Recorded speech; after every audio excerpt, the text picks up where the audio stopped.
اهلا بيكم في قناتنا. النهارده هنشرح مع بعض فيديو جديد هنصور فيه طريقة عمل الشنطة دي. دي كانت منتشرة على الفيس وكان في كذا حد طالب طريقتها، والنهارده باذن الله هنبتدي نشتغلها مع بعض، واتمنى ان انا اوصل لكم طريقتها بطريقة سهلة وبسيطة وتقدروا تنفذوها ان شاء الله معايا. بس قبل ما اشتغل حابة اقول حاجة مهمة، ويا ريت تكملوا الفيديو علشان هنقول ملاحظات قبل ما نشتغل مهمة جدا. اول حاجة الشنطة بتاعت النهاردة دي، الصورة المنتشرة ليها على الفيس معمولة بخرز مقاس 10. انا اشتغلتها بخرز مقاس 8 عشان ما عنديش 10، فاشتغلتها بخرز مقاس 8. مش هتختلف كتير في طريقة شغلها ولا في اي فكرة، غير بس في حاجة واحدة بس، في المقاس بتاعها. ان احنا هنبتدي سواء اشتغلنا بخرز مقاس 10 او بمقاس 8 هنبتدي ب17 غرزة، وهنعمل نفس التناقص اللي هيبقى موجود طريقته في الفيديو. يعني هنشتغل 17 غرزة او 17 غرزة رباعية كطول، اسفة كعرض، وهنعمل نفس طريقة التناقص سواء اشتغلنا بخرز 8 او بخرز 10، ونفس الجزء اللي فوق ده هنشتغله بنفس الطريقة ونفس المقاسات سواء اشتغلنا ب10 او ب8. الفرق الوحيد ان انا في هنا الجزء اللي انا اشتغلت فيه 17 غرزة عرض، اشتغلت في المقاس 8 اشتغلت طول 9 سطور. 9 سطور ده كله هتشوفوه في الفيديو ان شاء الله. لو هتشتغلي بمقاس 10 اشتغلي بس 7 سطور. تمام، يبقى هي نفس طريقة الشغل، مش هتختلف في اي حاجة خالص غير في حاجة واحدة بس، ان انا لما اشتغلت بمقاس 8 اشتغلت الجزء 17 سطر 17 غرزة ده اشتغلته 9 سطور. من اول هنا 1 2 3 4 5 6 7 8 9، اشتغلت 9 سطور بمقاس 8.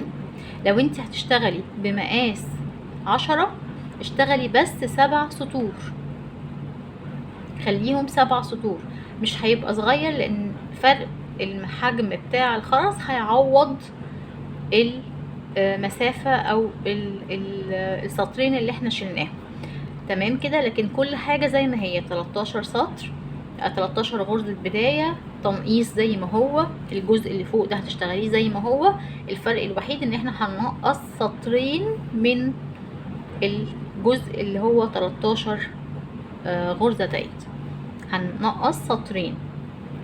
تمام كده، دي اول حاجة. تاني حاجة لازم اشتغل غرزة فردية، ما تنفعش زوجية. يعني انا اشتغلت 13 عرض، لازم تشتغليها فردي، تشتغلي 9 13 15. لو عايزة تكبري المقاس ما ينفعش اشتغل عدد زوجي، لان لو اشتغلت عدد زوجي لما اجي اعمل التناقص ده هيبقى فيه خلل في النص ومش هتبقى مظبوطه.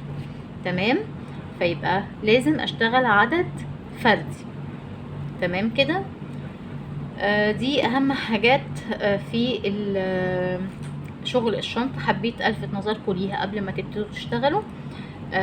في اسفل الفيديو بيبقى فيه كلمة مور، لو دوستي عليها انا هسيب لك كل التفاصيل، ده صندوق الوصف، انا هسيب لك كل التفاصيل والمقاسات بتاعة الخرز والكمية بتاعة الخرز، وهقول لك مقاس الشنطة دي هيطلع كام طول وعرض واتساع، علشان لو المقاس مناسب بالنسبة لك هتشتغليها ب8، لو عايزة تكبريها هتشتغليها ب10، لو عايزة تشتغليها ب8 بس تكبريها هتزودي على ال13 دول غرزتين تانيين فيبقوا 15 مثلا، زي ما تحبي. فاحنا هنقول كل هسيب كل التفاصيل دي في صندوق الوصف. اتمنى ان انا اكون وضحت كل حاجة، واتمنى ان انتوا ما تعدوش الجزء ده وتتفرجوا عليه علشان يبين لكم التفاصيل اللي احنا اتكلمنا عليها دي. واتمنى ان الفيديو يكون سهل، ويلا بينا نبتدي مع بعض.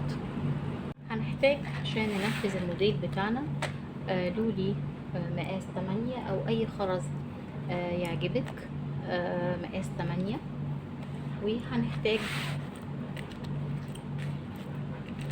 حلقتين كده هوك، ومعاهم حلقات سهلة الفتح،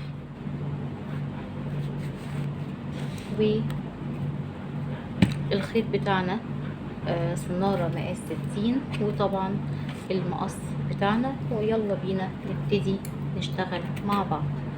هنبدأ بقى مع بعض نشتغل الشنطة بتاعتنا. هنعمل 17 غرزة رباعية، هندخل 4 خرزات في طرف الخيط، ونقفل بالطرف التاني. ومعانا اول غرزة رباعية،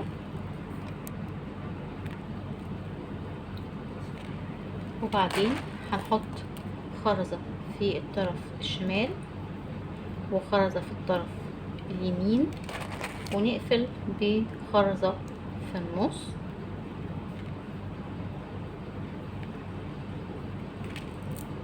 ادي تاني غرزة رباعية. كده احنا عملنا 16 غرزة رباعية. ارجع بقى اشتغل معاكم الغرزة ال17. احنا قلنا في الاول خالص ان احنا هنعمل 17 غرزة، انا اشتغلت 16 غرزة. هاجي عند الغرزة ال17 وهشتغلها كلها. هحط كل الخرز بتاعي في طرف خيط واحد، واقفل بالطرف التاني علشان اخلي الخيط بتاعي يطلع من فوق، علشان ابتدي السطر الجديد. السطر الجديد هنحط 3 خرزات في الطرف الشمال، ونقفل بالطرف اليمين. كده طلعت السطر التاني، والطرف اليمين هندخله في الخرزة النايمة على السطر من تحت، ونحط خرزتين في الطرف الشمال، ونقفل بالطرف اليمين. وهنكمل بنفس الطريقة ونطلع 9 سطور. هنكمل بنفس طريقة الشغل بان احنا نطلع 9 سطور، يعني انا هكمل دي 9 سطور. بعد ما كملناها 9 سطور اهي بالشكل ده، 1 2 3 4 5 6 7 8 9 و17 عرض و9 طول. هنبتدي نعمل ايه التناقص بتاعنا. انا هشتغلها لكم على كذا جزء علشان مش عايزين نفضل نعمل تزايد وتناقص وتلخبطوا. فاحنا اشتغلنا الجزء الثابت اللي هو 17 سطر عرض، او 17 غرزة اسفة عرض لمدة 9 سطور او لطول 9 سطور. هنبتدي نشتغل دلوقتي التناقص. انا الخيط بتاعي خلص ففنشته. لو انت الخيط بتاعك لسه مكمل معاكي ما تفنشوش، هتمشي بالخيط لحد ما توصلي للخرزة التانية. يعني هنسيب الشغل في الخرزة دي وهنشتغل في اللي بعدها. انا علشان ابتديت خيط جديد عشان خيطي خلص، فهدخل على طول في الغرزة التانية. لكن لو انتي معاكي الخيط لسه موجود هتمشي بيه لحد ما تطلعي الطرف من هنا، والطرف التاني تطلعيها عكسها من الغرزة التانية. وهنسيب الغرزة او الخرزة الاولى دي من غير ما نشتغل عليها. هنبتدي نشتغل سطور عادية. سيبنا غرزة واحدة او خرزة واحدة، هنبتدي نشتغل سطور عادية من الغرزة او الخرزة التانية. هحط 3 خرزات في الطرف الشمال، واقفل بالطرف اليمين، وادخل الطرف اليمين في الخرزة النايمة على السطر من تحت. وبعدين احط خرزتين في الطرف الشمال، واقفل بالطرف اليمين، وادخل الطرف اليمين. وهنكمل كده زي ما سيبنا من الطرف ده خرزة من غير شغل، هنسيب من الطرف التاني خرزة من غير شغل. طيب انا ليه حطيتها هنا؟ لان انا كده كده هنقص خرزة، فمش فارقه انا هقفل كده ولا كده، لاني مش هبدا سطر جديد من فوق دي. انا هبدا سطر جديد من الخرزة اللي بعدها. انا عملت في السطر الاولاني او السطر ده تناقص من الطرفين، السطر اللي بعده هعمل تناقص من الطرفين برضو. فمش هشتغل فوق الخرزة دي، هشتغل فوق الخرزة التانية. فهمشي بطرف الخيط ده جوه الخرز واطلع من الخرزة اللي انا عايزة ابتدي شغلي منها. انا طلعت اهو طرف الخيط ده من الخرزة دي، فاضل اطلع طرف الخيط التاني بالعكس. همشي كده، بمشي بقى في وسط الخرز، ما بمشيش تخطوات عشان شكل الخرز ما يبقى الخيط ما يبقاش باين في وسط الخرز. انا بمشي جوه الخرز نفسه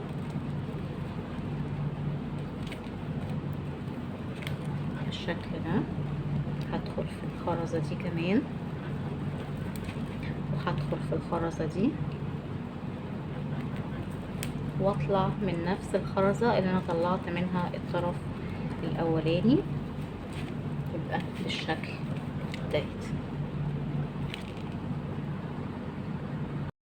هقلب شغلي وهبتدي اعمل نفس الحكاية تاني، بان انا اشتغل سطر جديد 3 خرزات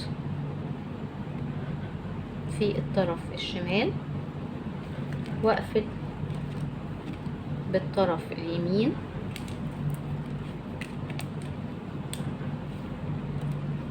وبعدين هدخل الطرف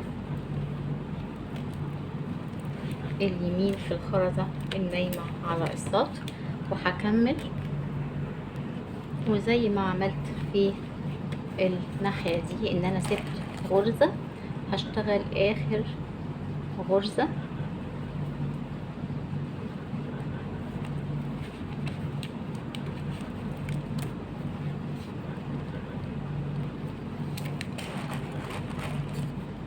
في السطر ديت بالشكل ده. يبقى انا كده اشتغلت الجزء ده القاعدة بتاعت الشنطة. اشتغلت في الاول 9 سطور، وبعدين قلبت شغلي وابتديت اشتغل تناقص 3 سطور، سبت اسفة سطرين، سبت واشتغلت تناقص سطرين. هفنش خيطي ونكمل مع بعض. كده احنا خلصنا القاعدة بتاعت الشنطة. هنبتدي نشتغل الجزء الفوقاني بتاع الشنطة، بقية الشنطة بس من فوق. هنثبت الخيط بتاعنا في اول خرزة. انا خلاص دي القاعدة اللي هي فيها التناقص. هاجي عند الجزء اللي مفيهوش تناقص من فوق، وهدخل طرف الخيط بتاعي في اول خرزة، وهشتغل 3 غرز عاديين جدا، 3 غرز رباعية عادية. هحط في الطرف الشمال 3 خرزات، واقفل بالطرف اليمين، وهدخل الطرف اليمين في الخرزة النايمة على السطر من تحت، وهحط خرزتين في الطرف الشمال، واقفل بالطرف اليمين، وهدخل الطرف اليمين في الخرزة النايمة على السطر من تحت، وهشتغل في الطرف الشمال تاني خرزتين، وهقفل بالطرف اليمين. بقى عندي 3 غرز. هشتغل بعد كده غرزتين فوقيهم هعمل تناقص، عشان كده ما حولتش الخيط بتاعي، لان انا مش فارق معايا ان الخيط بتاعي يجي من فوق او من تحت، لان كده كده هعدي الخرزه دي وهشتغل في اللي بعدها. فعشان كده ما حطيتش، ما عكستش الشغل بتاعي وحطيت الخيط بتاعي في الطرف التاني، الخرز بتاعي في الطرف التاني. همشي بقى بطرف الخيط ده علشان اخرج من الخرزه التانية دي اهو. الطرف ده خرج من الخرزة دي، فاضل الطرف التاني ده همشيه في الخرز علشان يخرج من نفس الخرزة بس في الاتجاه التاني او الاتجاه المضاد او العكسي اهو. هدخلها هنا وهطلع من نفس الخرزة التانية بس في الاتجاه العكسي. كده بقى طرفين الخيط خارجين من الخرزة التانية. هقلب شغلي وهيبقى الطرف ده اللي هو الشمال هدخل فيه 3 خرزات، هقفل بالطرف اليمين، والطرف اليمين هدخله في الخرزة النايمة على السطر من تحت. هنا بقى عشان هشتغل سطر تاني فهيجي معايا من غير ما التناقص، هقلب الشغل واحط في الطرف الشمال خرزتين، واقفل بالطرف اليمين. كده بقى معايا خرزتين، كانوا 3، عملت تناقص من جوه فبقوا 2. هنا هشتغل فوق دي خرزة او غرزة واحدة بس، برضو عملت تناقص، بدل ما كانوا 2 بقوا 1. هحط 3 خرزات في الطرف الشمال وهقفل بالطرف اليمين بقى بالشكل ديت، وهفنش الخيط بتاعي.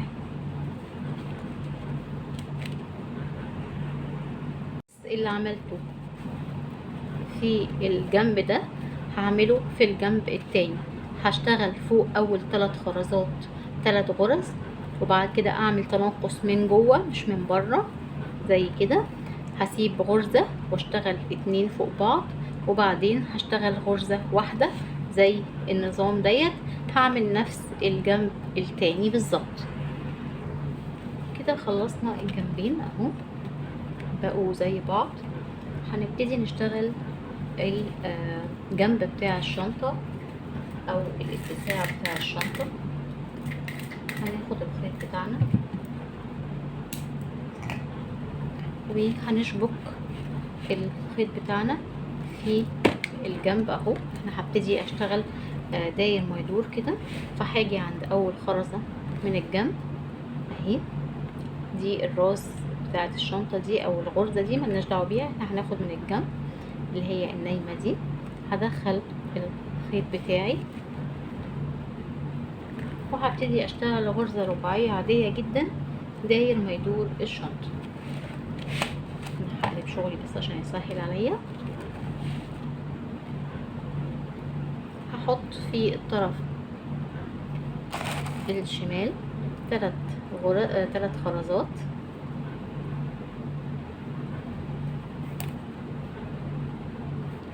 واقفل بالطرف اليمين. عملت اول غرزة واقفة او قائمة علشان هتبقى هي الجنب بتاع الشنطة، وبعدين هدخل الطرف اليمين في الخرزة النايمة على السطر من تحت، وهدخل في الطرف الشمال خرزتين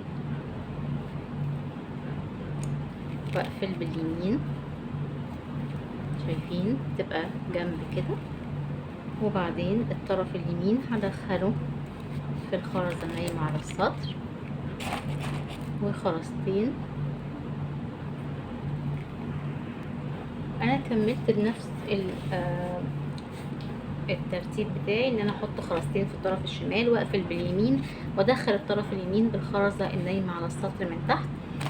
انا بس عايزة اوريكم الجنب هيبقى ازاي، او اسفة الكيرف ده هنشتغل عادي جدا بنفس الطريقة بتاعتنا.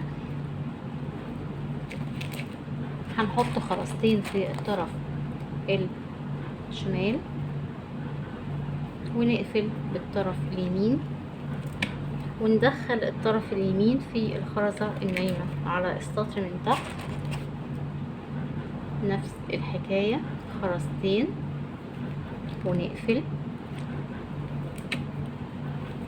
الخرز هنا نايم او مايل، هنمشي زي ما هو موجود بالظبط، مش هنسيب ولا خرزة من غير ما نشتغل عليها.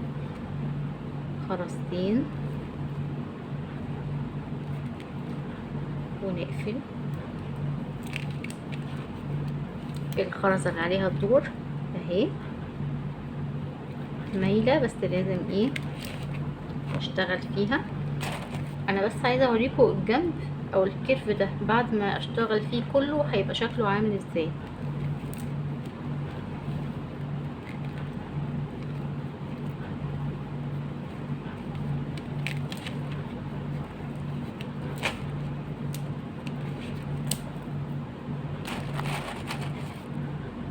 احنا ما عملناش اي حاجة جديدة، احنا كل اللي بنعمله ان احنا بنشتغل غرزة رباعية داير ما يدور او على جوانب الشنطة.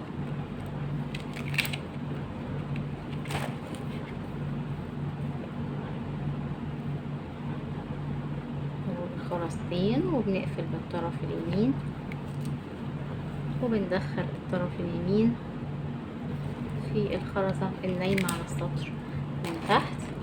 احنا خلصنا الكيرف بتاعنا ديت. هقفل بس الخرزة دي او الغرزة دي واوريكم شكل الكيرف عامل ازاي.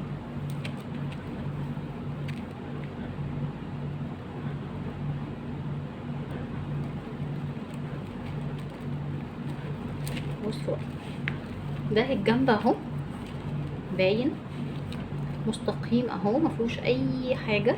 هنيجي عند الكيرف هنلاقي ان هو فيه داخل وخارج داخل وخارج. ما تقلقوش خالص، ده طبيعي جدا عشان هو كيرف مايل، فده اللي بيحصل فيه. هنشتغل بقية الجنب عادي خرزتين ونقفل لحد ما نيجي عند الكيرف. هنشتغله بنفس الطريقة بس هيبقى شكله كده، وهنقفل لحد ما نوصل لحد هنا ونكمل مع بعض. انا وصلت لاخر غرزة في السطر. هبتدي احط الخيط الخرز بتاعي في الطرف اليمين علشان انا عايزة ابتدي سطر جديد من الاول. حطيت الخيط بتاعي في الطرف اليمين وقفلت بالشمال كده. انا خلصت السطر التاني بتاعي الاولاني بتاعي اسفة، وابتديت اجهز نفسي ان انا اطلع السطر التاني. هوريكم بس الاول الشغل بتاعنا. ادي الجنب اللي احنا اشتغلناه، وبعدين ده الكيرف هتلاقوا فيه زي حفرة كده او فرق كده، ما تقلقوش ده عادي. وبعدين ده القاعدة بتاعة الشنطة، وبعدين ده الكيرف التاني او التناقص التاني اللي كان على الجناب، وده الجنب الاخير بتاع الشنطة اللي هبتدي بقى اشتغل من اول هنا السطر التاني بنفس الطريقة اللي احنا متعودين عليها. ان انا هحط في الطرف الشمال 3 خرزات واقفل بالطرف اليمين. انا هعكس شغلي عشان اعرف اشتغل ويبان التصوير، وادخل الطرف اللي هو بقى دلوقتي شمال في الخرزة النايمة على السطر من تحت. في الطرف اليمين هحط خرزتين واقفل بالطرف الشمال، والطرف الشمال دخله في الخرزة النايمة على السطر من تحت. انا كده طلعت السطر التاني بتاعي. هكمل بنفس الطريقة حتى عند الكيرفات همشي عليها عادي جدا. خرزتين في الطرف الشمال واقفل باليمين وادخل الطرف الشمال في الخرزة النايمة على السطر من تحت لحد ما اوصل للاخر هنا، واقفل شغلي وافنش خيطي واكون كده اشتغلت سطرين. كده احنا خلاص خلصنا السطرين بتوع الجناب اهم زي ما انتم شايفين. اشتغلت سطرين جناب. الكيرفات هتلاقوها مزجزجة كده او فيها زي حفرة، متقلقوش. ادي القاعدة وادي الكيرف التاني وادي الجنب التاني. كده احنا خلصنا الجزء ديت. احنا محتاجين نعمل من الجزء ده قطعتين انا كنت مجهزاهم اهو، وهنبتدي دلوقتي نشبكهم ونقفلهم مع بعض. احنا عملنا في كل جنب سطرين. عملنا هنا سطرين وفي الجزء التاني سطرين عشان يبقوا 4، وهنقفل بالخامس علشان تبقى القاعدة لازم برضو تبقى او الجناب لازم تبقى فردية عشان هنمسكها هنقفلها من الجناب او من عند عشان نركب لها الايد، فلازم تبقى القاعدة فردية. فهتبقى 3 او 5 او 7 زي ما انتي عايزة. طيب هنبتدي نقفل ازاي؟ هنجيب الجنبين اهم بتوع الشنطة، هندخل طرف الخيط اليمين في اول غرزة من الجنب او الخرزة اسفة بالشكل ديت. والطرف الشمال هنحط فيه خرزة وندخله في نفس الخرزة اللي في الجنب التاني بالشكل ديت. فبقى عندنا مقفول بالشكل ديت. هناخد خرزة في اي طرف من اطراف الخيط ونقفل بالطرف التاني ونشد. شايفين الجناب بتتقفل معانا. وبعدين هندخل الطرف اليمين في الخرزة النايمة على السطر اللي عليها الدور في الجنب اليمين، والطرف الشمال في الخرزة النايمة في الجنب الشمال اللي عليها الدور. وهنمشي بنفس الطريقة، هنحط خرزة في اي طرف من اطراف الخيط ونقفل بالطرف التاني ونشد جامد. اهم حاجة شايفين الجناب بتتقفل اهي. وبعدين نفس الحكاية، الطرف اليمين هيدخل في الجنب اليمين في الخرزة اللي عليها الدور، والطرف الشمال هيدخل في الجنب الشمال في الخرزة اللي عليها الدور. وهكمل بنفس الطريقة داير ما يدور لحد ما اوصل للجنب التاني من الشنطة ويكون كله اتقفل مع بعض زي ما انتوا شايفين اهو. ابتدينا نقفل وهنكمل داير ما يدور. كده احنا خلصنا خلاص الشنطة بتاعتنا، قفلناها زي ما انتوا شايفين من الجوانب. طبعا لو هتاخدوا بالكم هتلاقوا ان الجنب ديت او الكيرف ديت زجزاج كده، والكيرف التاني. وادي الشنطة بتاعتنا بالشكل ديت. بقت جاهزة ان احنا نركب لها الايد بتاعتها. ويلا نبتدي مع بعض نشوف هنعمل الايد ازاي. قفلنا جوانب الشنطة، هنبتدي نشتغل على كل جنب عشان نركب المكان بتاع الايد. احنا عندنا اشتغلنا الجوانب عبارة عن 5 غرز، 1 2 3 4 5. احنا هنسيب اول غرزة من اليمين واول غرزة من الشمال، وهنشتغل على ال3 غرز اللي في النص اللي هي التانية والتالتة والرابعة. احنا عندنا هنا الغرزة التانية ليها بتبتدي اهي، دي الراس بتاعتها خارجة، فتحتها على طول في خرزة اللي هي دي. ادي الغرزة التانية. احنا هنشتغل في الغرزة دي، هندخل الخيط بتاعنا في الغرزة دي. ادي طرف الخيط اليمين دخل في الغرزة دي، وفي الطرف الشمال هندخل خرزة ونيجي عند الغرزة الثالثة اسفة الرابعة اللي هي دي. هنسيب اللي هي عند الراس ونحط الخيط بتاعنا في النايمة دي بالشكل ديت. يبقى احنا اشتغلنا في الثانية والرابعة. بقى عندنا كده هنشد، فهيتكون عندنا غرزة رباعية هي دي اللي هنشتغل فيها الايد. وبعدين هنحط في اي طرف من اطراف الخيط خرزة ونشد،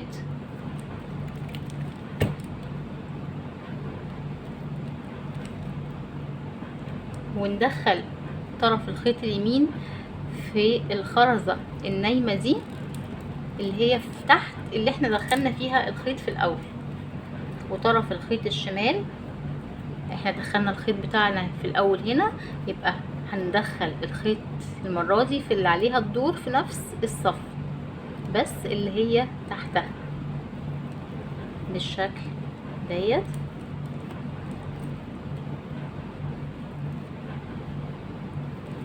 ونشد.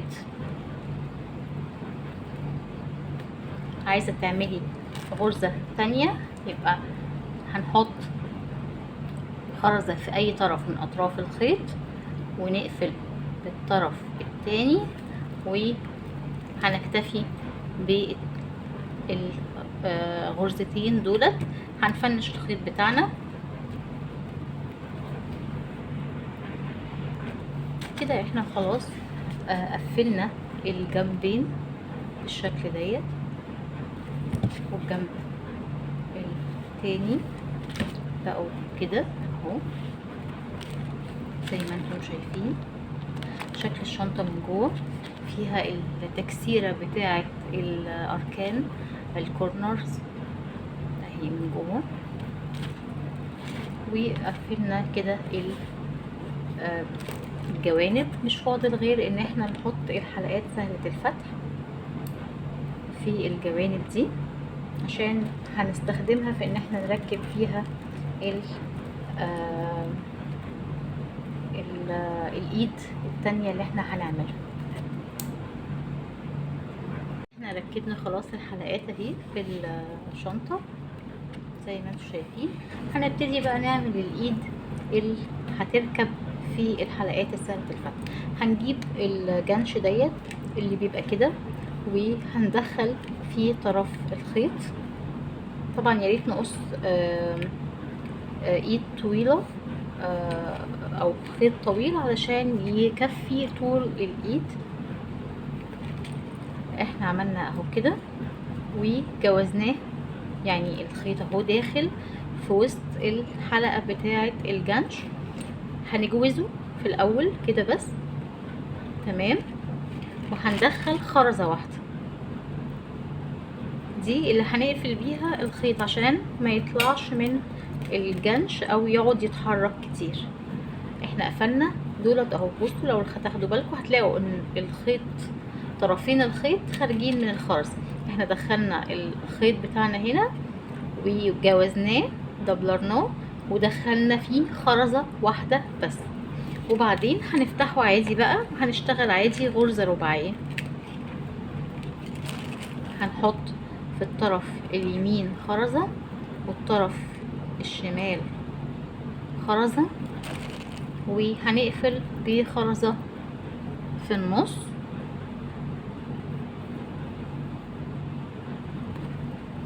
علشان نعمل اول غرزة رباعية.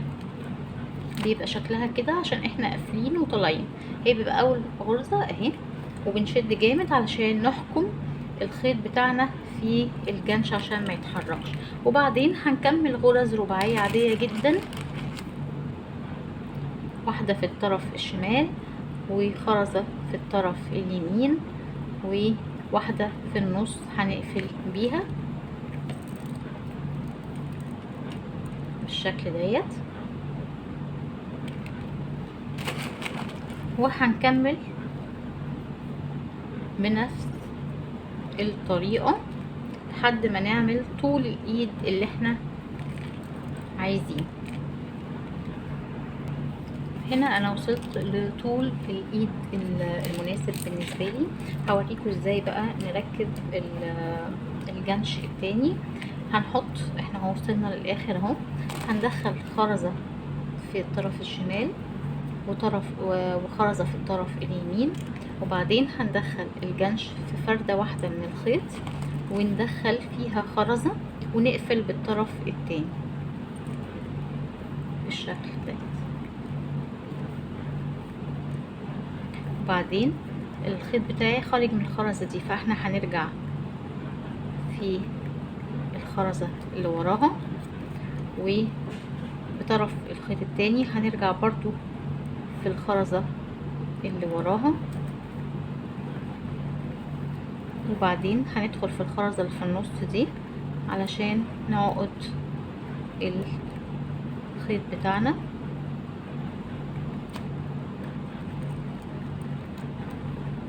بالشكل ده.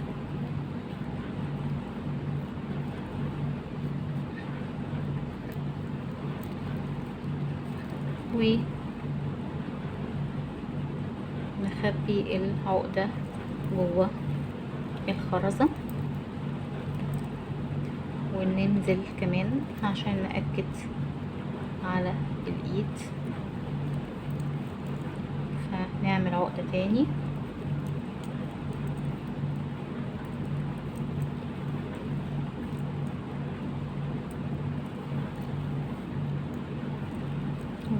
هنخبيها برضو جوه الخرزة القريبة.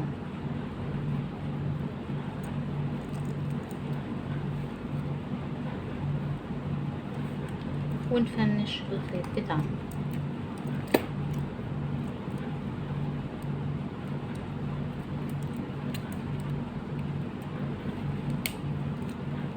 بالشكل ده كده هنركب اليد بتاعتنا في الحلقات سهلة الفتح.